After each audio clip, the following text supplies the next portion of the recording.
Hindi natuloy ang masaya sanang bakasyon ng isang senior citizen sa Bali, Indonesia matapos siyang harangin sa airport dahil sa punit sa kanyang passport. Yan ang tinutukan ni JP Soriano. Dahil sa maliit na punit sa passport, naunsyami ang bakasyon ng isang senior citizen sa Bali, Indonesia. Kwento ng isang pasahero sa nag-viral na post na ito na ibinahagi sa GMA Integrated News. Inuna ng ground crew sa check-in counter ang maliit daw na punit sa passport ng kanyang ama. Hindi raw nila ito napansin at mukhang normal wear and tear lang nila ito.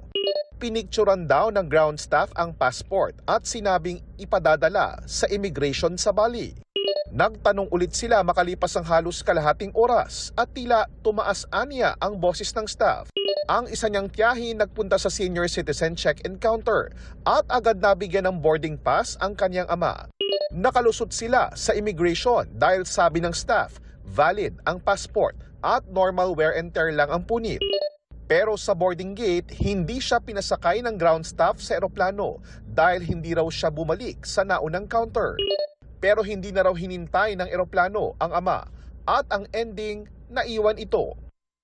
Ayon kay Transportation Secretary Vince Dizon, iniimbestigahan na ang insidente at batay raw sa kwento ng Cebu Pacific. Sinabi mismo ng Denpasar ng Bali Airport, hindi namin tatanggapin yan, kaya wag nyo nang pasakayin. Yun ang sinasabi ng Cebu Pacific. But of course, we have to verify that with Denpasar Airport, if that is in fact true. Sa pahayag ng Cebu Pacific, naiintindihan daw nilang nakakabahala ang kanilang pinagdaanan. Sinubukan nilang makipag-ugnayan sa mga pasahero pero wala pa raw silang nakukuhang sagot. Nila kahit minor tear o unauthorized markings daw ay maituturing na damage passport ng foreign immigration authorities. Iniimbestigahan din daw ng DOTR ang iba pang post tungkol sa mga umano'y hindi raw pinayagang makalipad dahil sa sirari ng passport. Do airlines have the authority to check travel documents like passports? They do, JP. They need to comply with that clear instruction that they must in no way whatsoever cause any harm to the documents or tamper with the documents of the passengers in the exercise of their function. Ipinatawag na raw ng DOTR ang Cebu Pacific at iba pang airlines. Nais din nilang matiyak na hindi sinadya ang pagpunit o pagsira sa mga passports na inirereklamo sa social media.